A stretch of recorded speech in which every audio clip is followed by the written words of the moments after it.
The Family Immigration Program of the Children's Aid Society is rarely discussed when talking about the orphan train movement, but its existence shows the evolution of the placing out program and attempts taken to keep families together.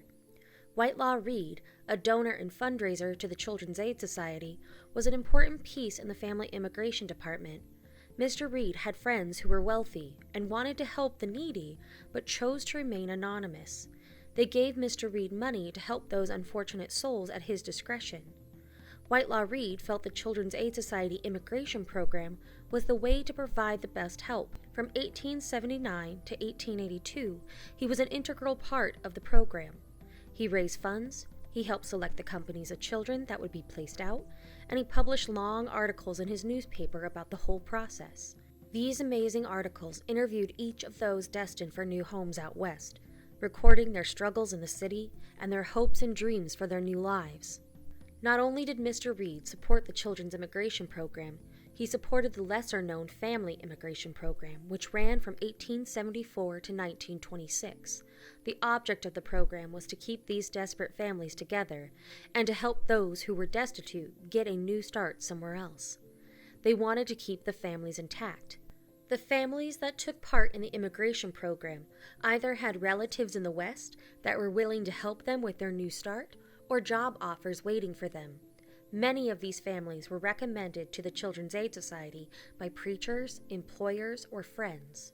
As they did for all children they sent out, the society would pay for the tickets of the children and fund half the ticket price for the adults in the family. Mr. Reid's large companies that were sent out in 1879 and 1880 included 33 families longing for change. Several were families headed by widows with their children who were going to family in other locations. In his newspaper, each of the families were interviewed. Some of the articles described their current homes, listed all the children in the home, and where they were headed to. These families did not ride the train all the way to the towns where the companies of children would be placed out. They branched off to other rail lines to reach their destinations. Our head researcher, Lori Halfhide, researched the 33 families who were assisted by the generosity of Whitelaw Reid and his friends. It was difficult, as many of them were foreign-born, and the reporter just took a stab at the spelling of their names. Most of the families were in or near the locations they had originally been sent to in the 1880 census. She was unable to find any trace of 12 of the families, but of the 21 families she was able to trace, most of them had made the best of the opportunity they had been given. Several families caught her interest. Whitelaw Reid's New York Tribune article about the train to Fort Scott, Kansas on March 12, 1879 had an interesting entry. One family, Frederick and Emma Kotz and their 6 children, were reported to be starting out soon. The railroad tickets were purchased, but 2 of their children were sick. It was only whooping cough, Mother Emma Kotz told the reporter. One of their children had died the week previous. They were heading to Caldwell, Kansas, where they had friends. They did not make it by June of 1880. However, they were living in Wichita by 1885. Another of their children had passed away, but it was not clear if it was one of the children with only whooping cough. Another group that caught Lori's eye in the Fort Scott Company was under the heading Carpenters Without Work. William and Margaret James and their 4 children, John and Ellen Taylor and their 3 children, and Carl and Caroline Anderson were all friends in New York. The men were all carpenters and worked very hard when they could find work, but for several weeks before the interview, they had been unable to find work. They were living with friends in Jersey City at the time of the interview. They had friends in Lincoln, Nebraska, and had been trying to find a way to get there and start over. By the 1880 census, all 3 families were next-door neighbors living on farms in Sherman County, Nebraska. The Taylor family stayed in that area.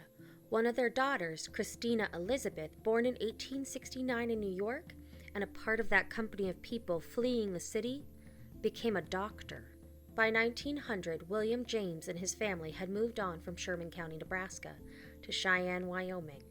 William was a gifted builder who became a well-known contractor in Cheyenne and landed large construction jobs. His daughters became milliners. His sons ran a cigar and notion store.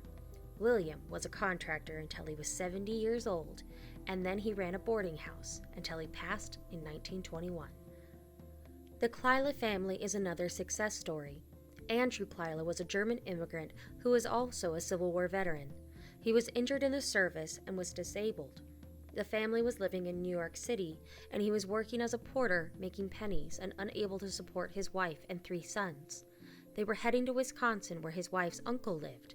They took up farming near Lowville, Wisconsin. One of their sons, James, started a threshing crew when he was in his early 20s. He owned a large steam engine and thresher and employed a crew of more than 20 men. One of the most interesting biographies printed in the New York Tribune was about the Frank family. It was titled A Family on a Canal Boat and told of David and Josephine Frank and their 9 children who were living in one room of a small boat at Hoboken. The Franks had arrived in the United States in April of 1852 aboard the Edwina. David became a U.S. citizen on the 1st of October, 1868. He was simply unable to make enough money fishing to support his large family. But Josephine had 2 brothers in Grafton, Nebraska, who told the family there were plenty of opportunities for them out west. The Frank family prospered on a farm near Grafton and stayed there the rest of their lives. Only one of the families may have abused the system and taken advantage of the kindness of the Children's Aid Society. Their biography did not read as the others did. All of the others had specific destinations and gave detailed information on who was sponsoring them out west. Ebenezer Hotchkiss and his wife Annie and their 5 children were living in a few rooms at 403 West 32nd Street. Ebenezer said he was a carpenter who had not been employed for most of the last year, and when he was employed, he only made $2 to $3 a day. The write-up stated that his family would accompany him to the west, where he has friends. They were to ride the train bound for Burlington, Kansas, on March 24, 1880. When the census taker went around on June 1st of that year, the Hotchkiss family was found at 419 West 32nd Street in New York City. It is quite possible that Annie went into labor before they could leave, for their daughter Veronica was born in March and had not been listed in the Tribune article. In 1882, they were still in New York, and Annie had given birth to another daughter. After that, the entire family disappears. Our work on the Family Emigration Program has just begun. We count these fathers, mothers, and children as orphan train riders, just as we do the children who were placed out. It was an important program, one intended to keep families together instead of sending the children out and leaving the parents alone in New York, still destitute. Their stories need to be found and told.